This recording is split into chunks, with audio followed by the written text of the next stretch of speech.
Quando ouvimos falar que a escola é como uma segunda casa, na verdade está se dizendo que, depois da instituição familiar, a escola é um ambiente que mais teremos contato até constituirmos definitivamente o nosso caráter e determinarmos qual a nossa função mediante a sociedade. Mas a educação escolar, enquanto detentora do conhecimento sistematizado, é o reflexo da realidade em que está inserida, o que nos faz entender que a escola inserida em um sistema visa educar seus alunos para viverem nesse sistema e não para terem consciência de superação da ordem vigente. Então a escola não pode atuar para uma verdadeira transformação da sociedade? O ensino escolar não poderia ser diferente do que é, principalmente em relação às classes populares. A escola me forma para eu fazer mais do mesmo e me conformar com o que aí está consolidado? No próprio ambiente escolar, já há um ensino especializado para uns e um ensino técnico para outros? Com a palavra linguística.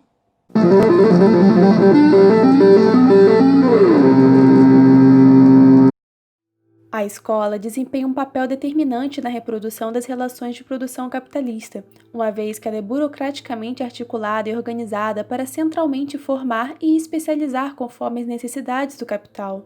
Nesse sentido, a educação escolar se torna um mecanismo capaz de difundir, legitimar e justificar as ideias dominantes como sendo naturais, universais e imprescindíveis para o processo de socialização.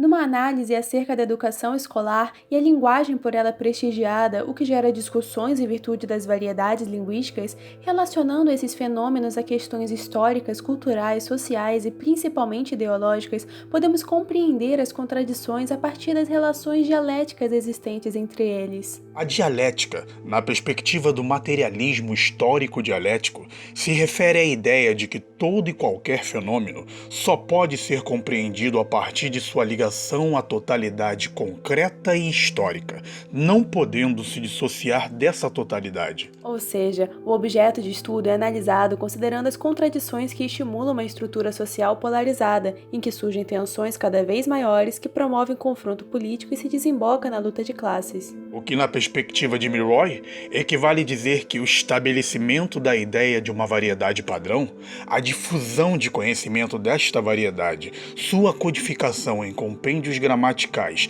e dicionários largamente usados e sua promoção num amplo espectro de funções, tudo isso leva à desvalorização das outras variedades. A forma padrão se torna a forma legítima e outras formas se tornam, na mente do povo, ilegítimas. Nesse sentido, a educação formal é mais um dos elementos de socialização constituído por uma experiência endoculturativa. Onde um grupo social aos poucos socializa em sua cultura e a partir dos seus valores e interesses, os seus membros como tipos de sujeitos sociais para comportamentos aceitos pela sociedade. Ou seja, quando um povo alcança um estágio complexo de organização da sua cultura, quando ele enfrenta, por exemplo, a questão da divisão do trabalho e, portanto, do poder, é que ele começa a viver e a pensar como problema as formas e os processos de transmissão do saber. Entretanto, é com o advento da sociedade capitalista e principalmente com a organização de homens ricos formando uma classe dominante que a educação se concretiza definitivamente como uma instituição burocrática centrada nos interesses e privilégios dessa classe. Uma vez que os conhecimentos e valores a serem transmitidos pela educação escolar seriam definidos pelas concepções desses homens ricos, cujo objetivo é produzir e reproduzir a ideia dominante, assim como conservar o status quo adquirido por eles. E isso faz com que o processo educacional se torne necessariamente, porém não de forma absoluta, um processo de controle e de engenharia social. As escolas, professores, gestores, administradores, etc., em sua maioria, ignoram ou são hostis a esses conceitos, o que os torna adaptados à reprodução do sistema. Ou seja, a aparente crise na educação e o fracasso escolar são, na verdade, o êxito da escola. Isto é, aquilo que se pensa ser uma disfunção é de fato a sua própria função. Ainda que essa função tenha um discurso oposto em toda a sociedade, a escola tende a ser uma instituição que visa ensinar um saber especializado para o grupo dominante e um saber técnico para o grupo explorado. Nessa perspectiva, para os ricos sempre foi destinada uma educação especializada, pautada em conhecimentos científicos, e para o pobre, uma educação prática e tecnicista, divisão que se mantém até os dias atuais. Desta maneira, a divisão financeira das classes sociais distintas produz também uma divisão nos usos da linguagem. Não são duas línguas diferentes, mas dois modos de usar a mesma língua. As variantes de uma comunidade de fala encontram-se sempre em relação de concorrência, padrão versus não padrão, conservadoras versus inovadoras, de prestígio versus estigmatizadas. Em geral, a variante considerada padrão é ao mesmo tempo conservadora e aquela que goza do prestígio sociolinguístico na comunidade. No sistema educacional brasileiro, observamos uma escola que se volta contra o povo, visto que a relação entre origem social e fracasso é evidente. As classes socioeconomicamente desfavorecidas são as que mais fracassam na escola. Não poderia ser diferente, pois o aluno proveniente das classes dominadas encontra na escola padrões culturais que não são os seus e que são apresentados como certos, enquanto os seus padrões são ignorados ou desprezados como errados. Os testes e provas a que é submetido são culturalmente preconceituosos, construídos a partir de pressupostos etnocêntricos que supõem familiaridade com conceitos e informações próprios do universo cultural das classes dominantes. A história prova que a padronização da língua desenvolve entre os falantes uma consciência conectada a uma única forma de língua correta e legítima, mesmo estando eles cientes das variedades. Existem hoje estudos e pesquisas que, ao explicar a língua padrão a partir de sua constituição social, classista e ideológica, desmistificam o mito da unidade linguística, mas há nitidamente uma forte adesão à ideologia da língua padrão. Isso se materializa numa firme crença na correção e na normatização, o que gera hostilidade e preconceito em relação às variedades linguísticas, apesar dos esforços de especialistas e órgãos oficiais para reverter esse quadro. Porém, vale frisar que a cultura consagrada e transmitida pela instituição escolar não seria superior a nenhuma outra. O valor atribuído à escola é arbitrário e não está fundamentado em nenhuma verdade objetiva ou inquestionável. Todavia, apesar de arbitrária, a cultura escolar é reconhecida socialmente como a única legítima e universalmente válida. Uma vez reconhecida pela consciência comum como legítima, ou seja, como portadora de um discurso socialmente neutro, a escola passa a poder desempenhar suas intenções de reprodução e legitimação das desigualdades sociais, assim como a naturalização da cultura e do status do grupo dominante. Logo, as diferenças nos resultados escolares dos alunos tenderiam a ser interpretadas por eles próprios e pela burocracia escolar como diferença de capacidade, definindo alguns como portadores de dons, outros como inteligentes e outros como incapazes. Quando, na verdade, essas diferenças decorreriam de uma maior ou menor proximidade entre a cultura escolar e a cultura familiar do aluno, como já observamos anteriormente. E como também já vimos, a educação escolar está intimamente associada à cultura da classe dominante, uma vez que a escola valoriza um modo de relação com o saber e com a cultura que apenas os filhos das classes dominantes, dado o seu processo de socialização familiar, poderiam ostentar.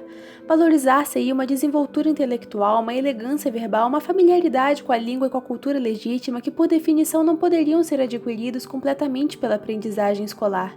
Ao mesmo tempo, no entanto, nega-se que essas habilidades sejam frutos da socialização diferenciada vivida pelos alunos e supõe-se que elas sejam produtos de uma inteligência ou talento naturais. A escola dissimuladamente valoriza e exige dos alunos determinadas qualidades que são desigualmente distribuídas entre as classes sociais, notadamente o capital cultural e uma certa naturalidade no trato com a cultura e o saber que apenas aqueles que foram desde a infância socializados na cultura legítima podem ter. Nesse caso, a responsabilidade pelo fracasso escolar dos alunos provenientes das camadas populares é da própria escola, que trata de forma discriminativa a diversidade cultural, transformando diferenças em deficiências. As crianças que ocupam os bancos da escola pública vêm dos mais diferentes segmentos da sociedade, de diversas regiões, com experiências linguísticas bastante diferenciadas, trazendo para a escola as variedades desprestigiadas do português. A escola, quando tenta erradicar as formas de linguagem menos prestigiadas, está informando ao aluno: você fala errado, escreve errado e, por tabela, os valores culturais, a língua da sua comunidade também são errados. Quando a escola tenta substituir a língua que o aluno já fala por outra, ela fracassa, e assim será enquanto não perceber que o respeito à fala do aluno é a primeira condição para atingir o objetivo mais amplo e sublime da escola: ensinar tudo a todos. A aquisição e o desenvolvimento da linguagem não se dão em virtude de uma atividade isolada, mas se dão fundamentalmente a partir da interação com um adulto, posto que é nessa interação que a criança se exercita na atividade constitutiva da linguagem. Se nos reportarmos à situação de fala das crianças pequenas não escolarizadas, poderemos observar e compreender como isso se dá. Uma criança de 2 anos, oriunda de família de classe média, com pais de nível universitário que buscam obedecer aos padrões cultos de concordância, produz frases do tipo: Tem um monte de corações cor-de-rosa. Ela tem os olhos azuis. e ao lado dessas, As crianças me bates. Elas brigam comigo. Eles correram. porém, não é tão difícil assim imaginarmos outra criança da mesma idade, mas com pais não escolarizados, produzindo frases que não obedeçam ao mesmo padrão, tais como: Tem um monte de coração cor-de-rosa. Ela tem os olhos azul. ou, Ela tem os olhos azul. ou ainda, Ela tem os olhos azul. e ao lado dessas, As crianças me batem. ou, As crianças batem em mim. Elas brigam comigo. ou, Elas brigam com eu. Eles correram. ou. Eles correu. Se nos detivermos um pouco na análise dessas frases, poderemos constatar no mínimo que A primeira criança procura incorporar uma regra de formação do plural dos nomes e da estrutura dos verbos. O fato de usar bates e brigas, por analogia com o plural das expressões nominais, revela que há uma hipótese que a criança testa a partir de uma generalização, em que o plural é igual ao acréscimo do S. ao lado dessa hipótese, porém, observamos que ela já incorporou o plural de alguns verbos, como mostrado na frase eles correram, e por enquanto as duas formas conseguem conviver. É provável que essa criança chegue a concluir muito antes de entrar na escola que ela deve dizer batem e brigam, só pelo fato de estar em contínua interação com seus pais, que são usuários dessas formas. Já a segunda criança fala de acordo com as regras das pessoas que convive, e por isso, para ela o plural é marcado num só elemento da frase, numa determinada posição. Acrescente-se que em relação ao plural das expressões nominativas, os olhos azul, os olhos azul, os olhos azul, mantém-se a marca de pluralidade num só elemento, os, inclusive em os olhos. É importante frisar que, se não entrar em contato com outras manifestações linguísticas além da que é comum à sua comunidade, essa criança chegará à escola com essa regra bastante enraizada. É também possível que seus primeiros escritos manifestem isso, registrando o que e como pronuncia, o zóio, azul, azul bate, correram comigo, com eu. Qualquer criança que ingressa na escola já traz, portanto, uma rica prática de linguagem, maior ou menor conforme o exercício efetivo da comunicação e a variedade de suas experiências. O trabalho do professor de língua portuguesa constitui-se em multiplicar, aumentar e acrescentar os recursos expressivos de que a criança não dispunha. Posto que somente uma parte dos integrantes das sociedades complexas, por exemplo, tem acesso a uma variedade culta ou padrão, considerada geralmente a língua e associada tipicamente a conteúdos de prestígio. Tanto é assim que a criança das classes favorecidas, afirma os partidários da teoria da deficiência cultural e do déficit linguístico, vive num ambiente rico em estimulações verbais. É incentivada a perguntar e a responder, é ouvida com atenção, os adultos leem para ela e as situações de interação verbal são numerosas e estimuladoras da reflexão, da abstração, do pensamento lógico. Como consequência, a criança desenvolve-se linguística e cognitivamente e não enfrenta dificuldades de aprendizagem quando ingressa na escola.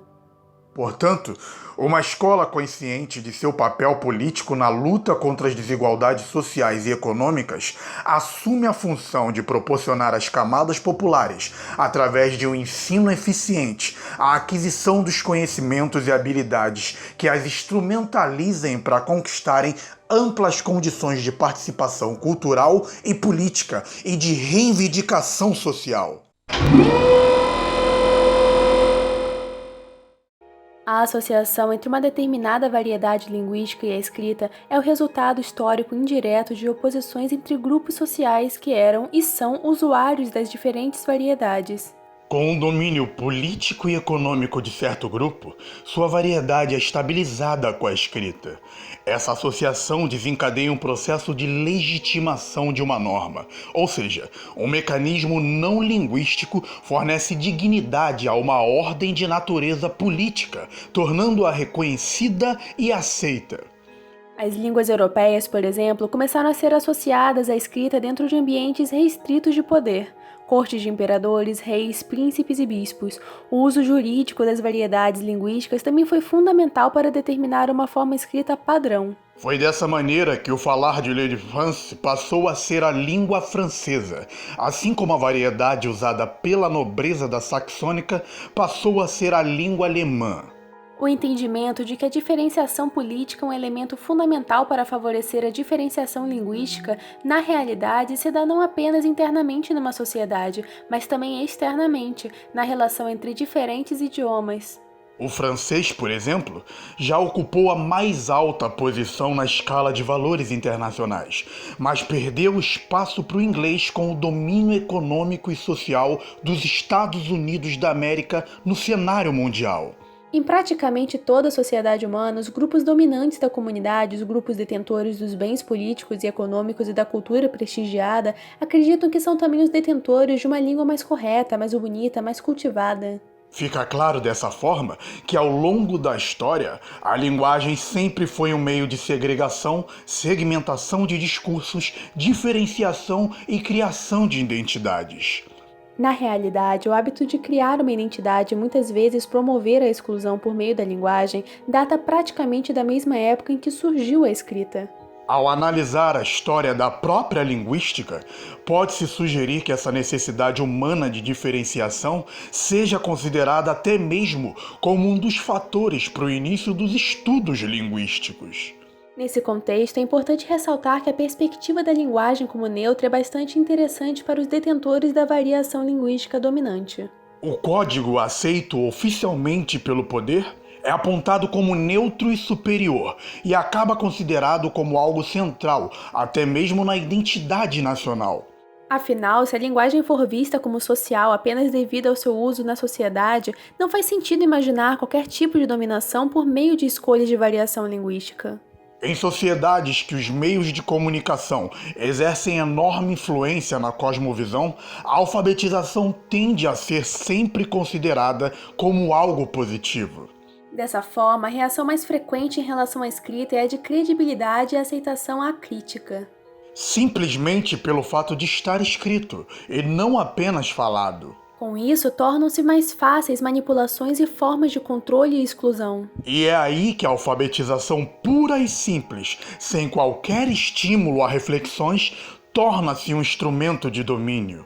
É claro que valores humanos e de cidadania não são passados apenas pela educação formal, mas um povo com índices elevadíssimos de analfabetismo seria mais difícil de ser controlado.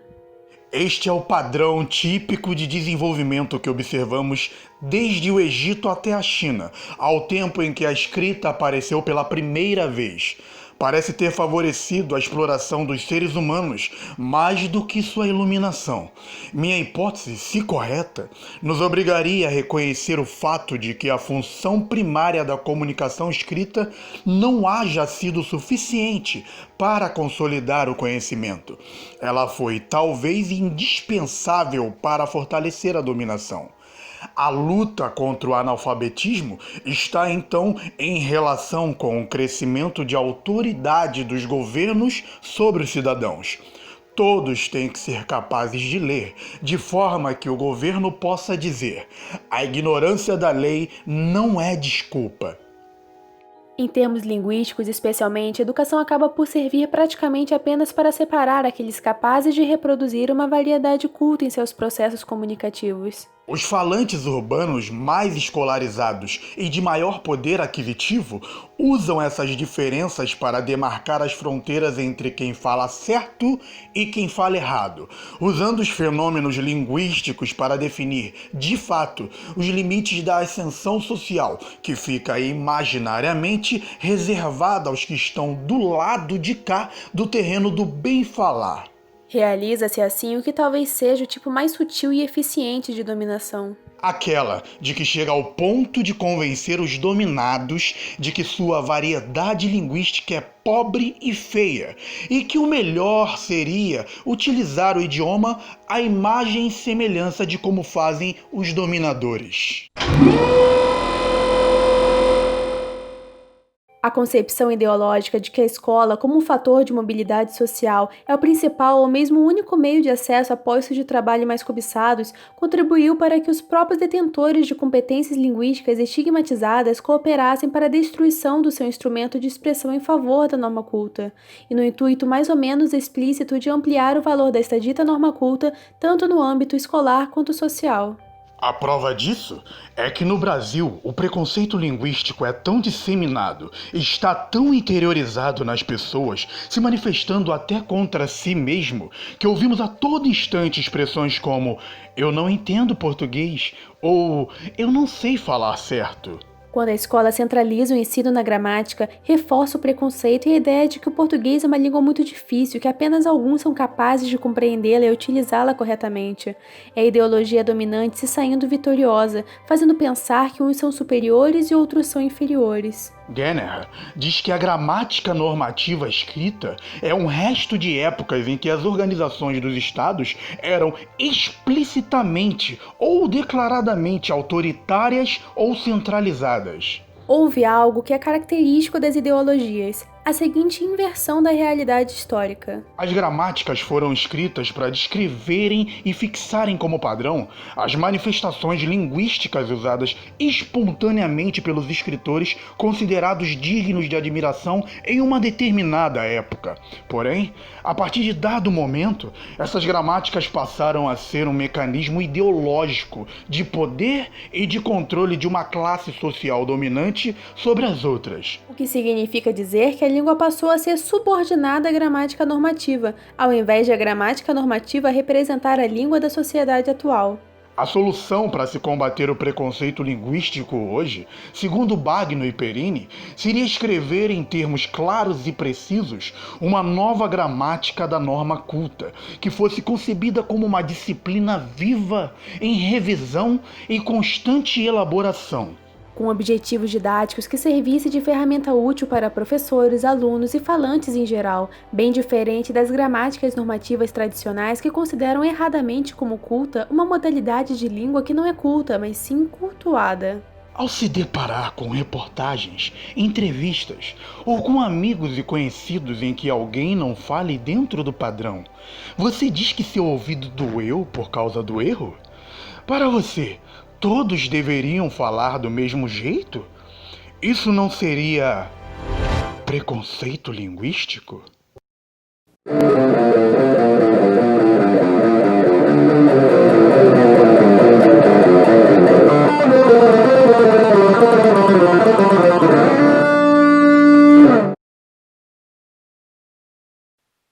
As religiões podem influenciar uma cultura a ponto de introduzirem novas palavras, modificarem significados de palavras já existentes e até mesmo mudarem estruturas de frases em uma língua? Grupos religiosos fechados podem criar uma língua secreta somente para eles se comunicarem e ainda assim imprimirem novos vocábulos que se misturem com a língua oficial do território em que estão inseridos?